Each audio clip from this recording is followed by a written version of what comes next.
ابو جان آپ کو کیا پتا نمازوں میں کیا رکھا ہے؟ یہ معاشرے کا بیڑا گرک اسی قسم کے تعلیمی اداروں نے بھی کیا ہے، اور آپ اور میں بھی ذمہ دار ہیں۔ جس وقت بچے کے اوپر کنٹرول کرنے کا ٹائم تھا، جس وقت بچے کو پکڑ کے ساتھ مسجد میں لانے کا ٹائم تھا، اس ٹائم بچے کو کھیل کود میں پڑا رہنے دیا۔ بچہ 10 سال کی عمر کراس کر گیا، یہ 3 سال اللہ تعالیٰ نے پھر مہلت دی ہے، ڈانٹ ڈپٹ کر کے ایسی ضرب لگا کے جس سے نیل نہ پڑے، پھر اپنے تابع کر لو، پھر پکڑ کے مسجدوں میں لے آؤ۔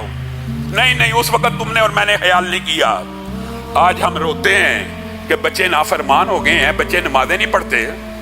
ٹھیک ہے، بچوں کا بھی فالٹ ہے، بچے بھی اپنی اصلاح کریں، لیکن ہم بھی تو اپنی اصلاح کریں۔ جو گزر گیا سو گزر گیا۔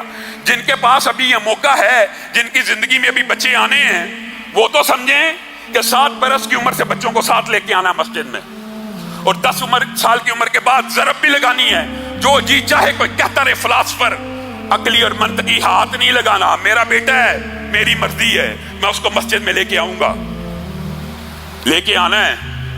یہ نہیں ہے 13 سال عمر کا اب ہمارے جی قابو میں نہیں ہے۔ 13 سال تک کیا کرتا تھا جی؟ اب ہمارے قابو سے نکل گیا ہے، اب ہمارے ہاتھ سے بھی نکل گیا ہے، اب ہمارے ہاتھ سے بھی اکھڑ گیا ہے۔ میرے بھائیوں، دنیا کے اندر نیکی کے جتنے اعمال ہیں، میں اس لیے یہ بات کہہ رہا ہوں، عبادت کر رہے ہیں نا، روزے رکھ رہے ہیں نا، زکوٰۃ بھی دے رہے ہیں، اپنی حسب توفیق اللہ کا ذکر اذکار بھی کر رہے ہیں۔ آج 27ویں کی رات اللہ کی مسجدوں میں جمع ہے، کس لیے؟ اللہ کو راضی کرنے کے لیے۔ الحمدللہ سب کی یہی نیت ہے کہ اللہ راضی ہو جائے، اللہ ہم سب سے راضی ہو جائے، ہم سب کو جنت الفردوس میں جگہ دے۔ اسی نیت سے بیٹھے ہیں نا۔ آپ بتائیں، نبی کریم صلی اللہ علیہ وسلم کے پاس ایک صحابی آیا، آپ نے یہ حدیث تو سنی ہے، لیکن اس کا اگلا ٹکڑا آپ نہ سنتے ہیں نہ سنایا جاتا ہے۔ یہ حدیث سنی ہے نا، ایک صحابی نے آگے پوچھا تھا،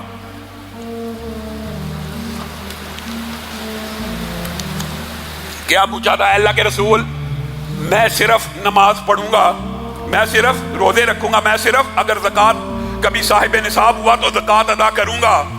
یہ حدیث سب کو یاد آ جائے گی۔ ابھی رسول اللہ صلی اللہ علیہ وسلم نے کہا جو جنتی دیکھنا چاہتا، سب نے سنی ہے نا؟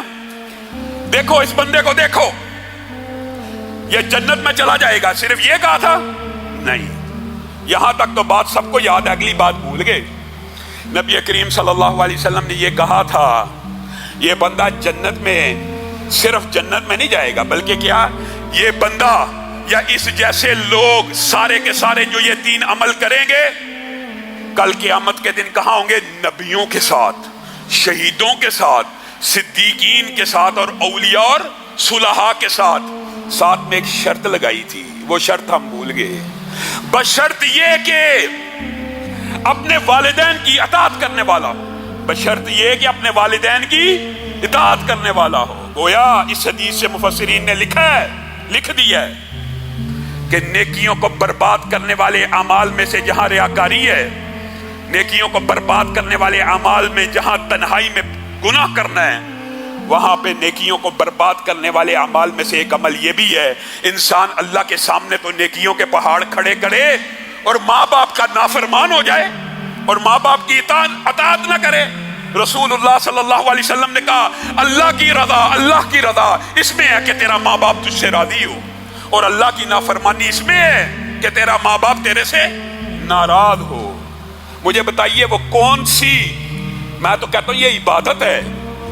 اگر یہ عبادت نہیں ہے تو اللہ تعالیٰ نے بتائیے کسی عبادت کی اتنی جزیات اور تفصیلات بتائی ہیں آپ کو۔ علماء یہ کہتے ہیں زکوٰۃ ادا کرنی ہے، بتائیے قرآن پاک میں کہاں لکھا ہے کہ 2.5% اور اتنے، ہر جانور کی اتنی ہے، سونے کی اتنی ہے؟ حدیث سے پتہ لگتی ہے نا۔ لیکن والدین کے حقوق کو قرآن پاک میں جزوی طور پہ بھی جز کر کے بیان کیا ہے۔ کیوں؟ پہلا حق، فلا تقل لهما اف۔ محدثین کا اتفاق ہے عربی زبان میں اف سے چھوٹا تکلیف اور اذیت دینے والا لفظ کوئی نہیں ہے۔ اگر اس سے چھوٹا کوئی لفظ ہوتا تو اللہ تعالیٰ یقیناً وہی نازل کرتا، فلا تقل لهما اف۔ ماں باپ کو اف بھی نہیں کہنا، اور تم کہتے ہو ماما آپ کو کیا پتہ ہے، اور سمجھتے ہیں یہ گستاخی نہیں ہے۔ ماں بھی بیچاری آگے سے کھسیانی ہو کے ہنس رہی ہوتی ہے، باپ بھی اچھا، بیٹے کو ہی زیادہ پتا ہوگا، بیٹی کو ہی زیادہ پتا ہوتا، شرم نہیں آتی؟ فلا تقل لهما اف، باپ کو ماں کو اف بھی نہیں کہنا۔ وقل لهما قولا کریما، ماں باپ کے سامنے لہجہ بھی تلخ نہیں ہونا چاہیے، آواز بھی اونچی نہیں ہونی چاہیے، آواز بھی پست ہونی چاہیے، آواز بھی نیچی ہونی چاہیے، آواز بھی کریمانہ ہونی چاہیے۔ صرف اسی پر بس ہے عزت احترام، صرف قول بتایا اللہ نے۔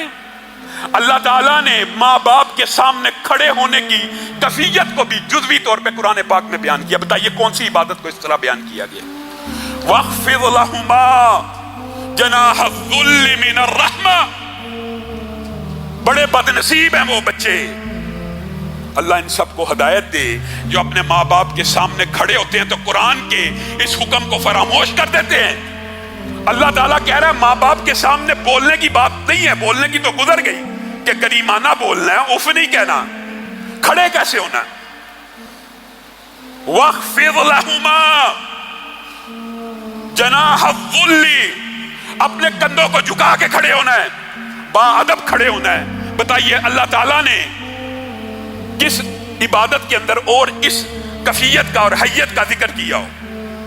وَاخْفِضْ لَهُمَا، ایسے مؤدب کھڑے ہونا ہے، ایسے مؤدب کھڑے ہونا ہے، ایسے احترام سے کھڑے ہونا ہے، ایسے اطاعت کے پوسچر سے کھڑے ہونا ہے کہ انگ انگ سے رحمت ٹپک رہی ہو، احترام ٹپک رہا ہو۔